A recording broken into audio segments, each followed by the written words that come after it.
So I know you bought the crib back in like what, September, August?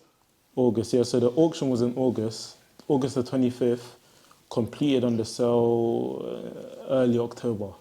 And I know you just started with the building works in like January. Yeah. What took so long for you to start building? Oh, that's another thing, man. So I bought the house. They call it tenants in situ. Basically, just means there's people living here, innit?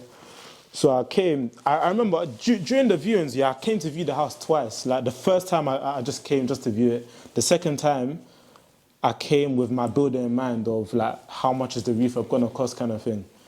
So I was speaking to the tenants on the second viewing. Wait, let me stop you there. Did you view the house before or after you bought it?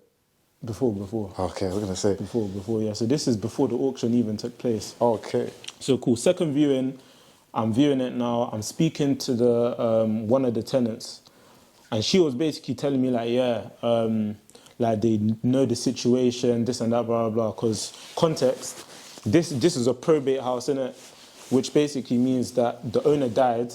Oh. And it's going through. I was gonna ask why the house may have been on auction. Maybe they messed up on the. They went arrears or whatnot, so he died. Yeah. So the owner died, and like I feel like, it's think about it like this. Let's say your mum has a house, she owns a house, and she passes away, and now you have legal ownership of the house, It's either you can keep the house or sell it and get like, I don't know, 150, 200 bags. Yeah. Like you're gonna sell the house, innit? So that's essentially what happened. And I was speaking to the tenant, and she was saying like, she knows about the situation, this and that, blah, blah, blah. Like she knows they're gonna have to move out. So I was thinking, cool. Like by the time I complete on the acquisition of the house, the tenants will be out, I can start the works, this and that. I'll be in and out of this house by December, January latest. Yeah. So cool. Fast forward to October, I've completed now. And then I remember I was given the keys. So I came, I went to knocked on the door, spoke to the tenants, and she like the way she was acting was completely different. Like she was basically like saying like, rah, like I didn't know we have to move out, this and that. I was thinking like, what are you talking about? Like I literally spoke to you not too long ago. Yeah. So I had to go through the formal process of it's called like section 6, I think 6A notice of eviction, whereby the landlord doesn't need any particular reason to evict a tenant. So I had to get that with like a how to rent guide. I saw something about that as well. Why did they ask you to give them a how to rent guide? It's just the legalities of it. Like it needs to be there. That sounds kind of silly because they've been running in it. Yeah. But continue. Yeah, exactly. So you needed that, a gas certificate. There was another certificate as well. I think the EPC rating. So we needed to provide all those forms of documents. To get them evicted. Now with the gas certificate, I think the gas certificate, it was old. Like it expired like a month prior to me completing on the sale. I kid you not, the boiler was so shit that like we couldn't get an up-to-date gas certificate. So I kind of had to baffle. I was thinking, oh my days, because in things like this, like tenants, they kind of have the upper hand. Yeah. Like when it comes to legal forms, like you can't just kick someone out of a crib.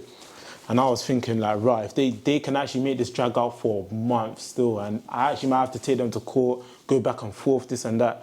And obviously I've got bridging fees, stuff like that I have to pay. Bearing in mind, cool, they are paying me rent, so it sort of offsets it. But it's just like it's long. So I just had to baff it. I kind of just had to speak to them on a level and show them the situation that I was in. And I just helped them. Like I was sending them bare different houses in the area that they could move to. Yeah. So that they weren't just like stuck and they didn't have anywhere else to move. I was even on paying like their deposit and first month's rent just to get them out quickly, because I did not want to get stuck with this crib with tenants inside, having to pay bridging fees, and nothing's happening. So that was my situation. They ended up moving out in January, and then we started the works. We're like 8 weeks. What's the date? It's the 12th of March now. We started on the 4th of January. So that's 8 weeks. We're 8 weeks in. We're about 1-2 weeks away from completion. So yeah, it's been quick still for full back to brick refurb. it's been a quick turnaround. So where do you see yourself at the end of the year? End of the year. Do you know what it is? I feel like I can buy 5 cribs this year. So I'm about to, it's March now, mid-March nearly. We're gonna finish this in the next 1-2 weeks. So by the end of March, I'll be done and dusted with this one. Get this sold. Once I've got the money from this, buy 2 more. Because I should be joint venturing with a couple people as well. So that just means that I can spread my money even longer. So buy 2 more, do those up, flip those, and then buy another 2. And that's the 5 houses. And then it's just working on building the brand up, social media content, YouTube, the property company as well. I need to get that up and running, like setting up the infrastructure and stuff. So by the end of the year, I see that fully up and running, website, everything there.